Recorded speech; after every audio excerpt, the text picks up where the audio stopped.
Père, nous te disons merci, nous te glorifions, nous te magnifions pour l'amour que tu éprouves pour nous, de ce que tu nous as encore conduit depuis le début de l'année jusqu'à aujourd'hui. Père éternel, c'est une grâce particulière, car nous avons débuté l'année avec certains, mais ils sont restés en chemin. Mais nous, tu nous as fait grâce jusqu'à maintenant. Nous t'en sommes reconnaissants. Reçois les remerciements. Père éternel, nous nous prédisposons encore à ton esprit ce matin, afin que, Père éternel, que ta parole nous remette sur le bon chemin, pour garantir notre salut, au nom de Jésus. Ce matin, j'aimerais encore attirer ton attention vers ce sujet, car l'année est déjà terminée. Oui, l'année est déjà terminée.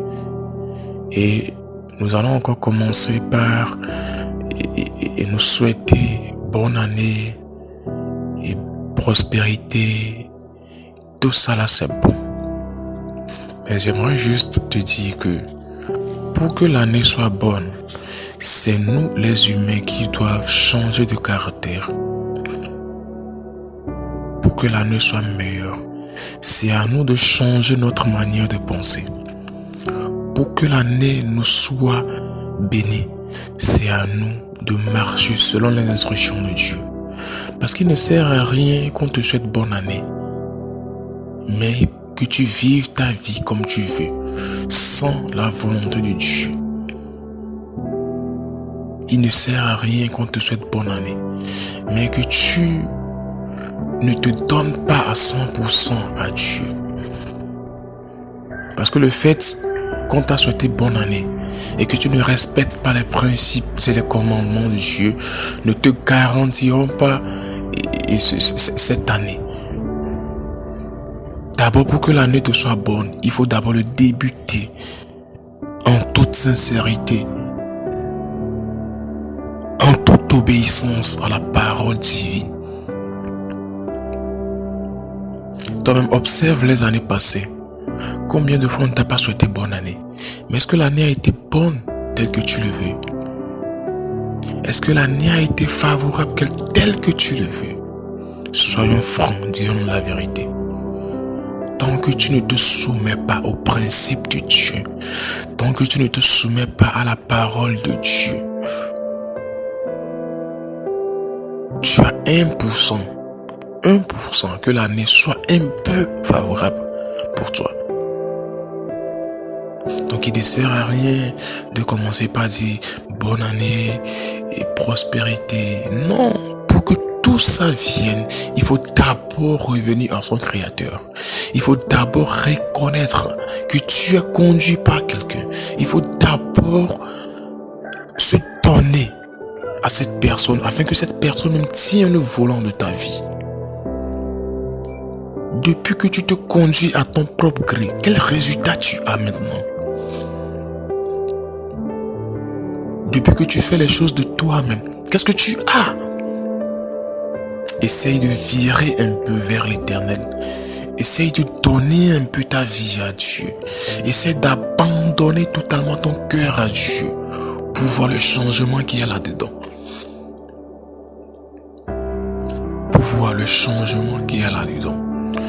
Donc ce matin, je ne te dirai pas bonne année, mais j'ai quelque chose de plus à te donner. L'année est déjà programmée bonne. Maintenant, à toi de l'activer avec tes actions. Le soleil a été toujours le soleil.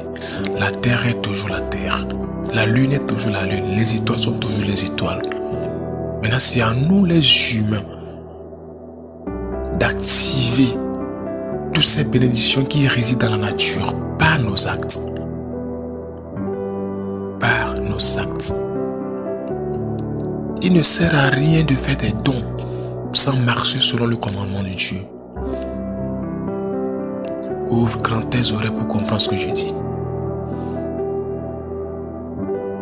L'Éternel a dit, l'obéissance est mieux que le sacrifice. L'obéissance est mieux que le sacrifice. Il ne sert à rien de te jouer les bons tant que tu as une face cachée. Donne-toi totalement à l'Esprit de Dieu afin qu'il te mette sur le chemin. Confie tout ce que tu as à faire à Dieu afin qu'il te mette sur le chemin. La seule personne à qui tu dois donner ta confiance à 200%, c'est Dieu. Il n'y a personne sur la terre. Tu n'as absolument personne sur la terre. Tu n'as ni père, ni mère, ni soeur. Tu n'as personne. La seule personne que tu as sur cette terre, c'est Dieu. Et je t'assure que si tu te prédisposes à lui, si tu t'abandonnes à lui, tu auras les effets palpables. Ce matin, j'aimerais juste souligner un sujet. Un tout petit sujet. Un sujet que nous ignorons. Quelque chose que nous adoptons, mais qui nous tire derrière. Et c'est quoi ce sujet? Dieu a dit dans sa parole, ne jugez point afin que vous ne soyez jugés. Il a aussi dit qu'il est le seul juge. Mais nous les humains, nous nous sommes mis à la place. Et c'est nous qui jugeons plus. C'est nous qui savons plus analyser. C'est nous qui savons plus culpabiliser. Et j'aimerais tout juste te dire, fais l'expérience dans cette année d'abandonner ce comportement. Et tu verras ce qui en découlera de ça. Un frère, un ami, un père, une sœur traverse une épreuve, traverse des tentations, comme chair et corps. C'est pas à toute épreuve que nous réussissons, c'est pas à toute tentation que nous surmontons. Mais c'est pas parce que ton frère ou ta sœur, c'est pas parce que ton père, ton cousin a failli à une épreuve, a failli à une tentation, que ça te sera un sujet de moquerie, que tu t'établiras juge pour le juger. J'ai toujours l'habitude de dire cette phrase et j'ai toujours l'habitude de l'expliquer à ceux avec qui je cohabite. Je ne peux pas comprendre la souffrance de quelqu'un sans avoir passé par ce qu'il a traversé. Tu ne peux en aucun cas comprendre la mélancolie de quelqu'un sans avoir passé par le feu qu'il est passé. Nous sommes sur terre, nous avons différentes destinées, nous avons différentes épreuves, différentes tentations. Mais quand ton frère faillit, le bon comportement n'est pas de le juger, mais de comprendre qu'est-ce qui s'est passé, quelle a été sa faiblesse. Pour que tu puisses faire quoi? Pour que tu puisses le moraliser. Pour que tu puisses l'aider à bannir cette faiblesse-là.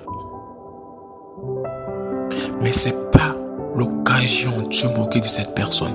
C'est pas l'occasion de dire du n'importe quoi. Car tu ne sais même pas la source de ce qui s'est passé. Tu ne sais même pas ce qui s'est passé. Tu ne sais pas comment les choses se sont déroulées. Il y a d'autres choses, c'est Dieu même qui l'inflige dans nos vies. Dieu éprouve son enfant, toi tu te moques.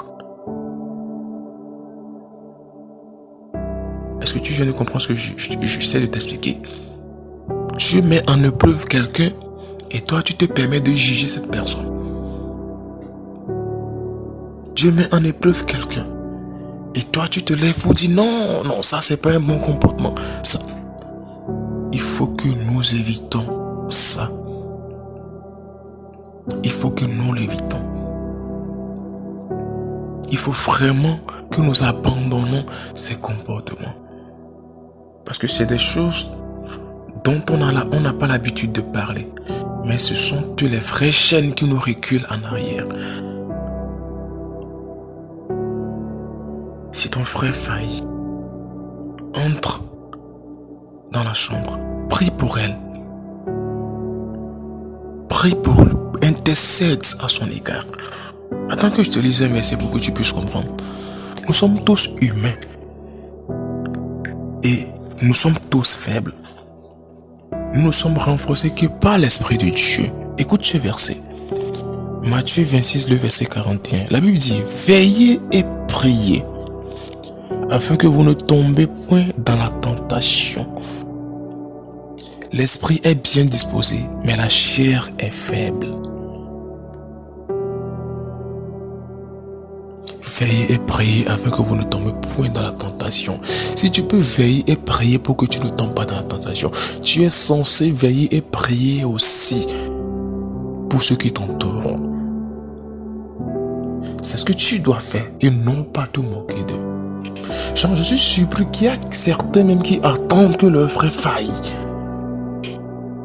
pour qu'ils puissent créer, comment dirais-je, une histoire pour le rabaisser.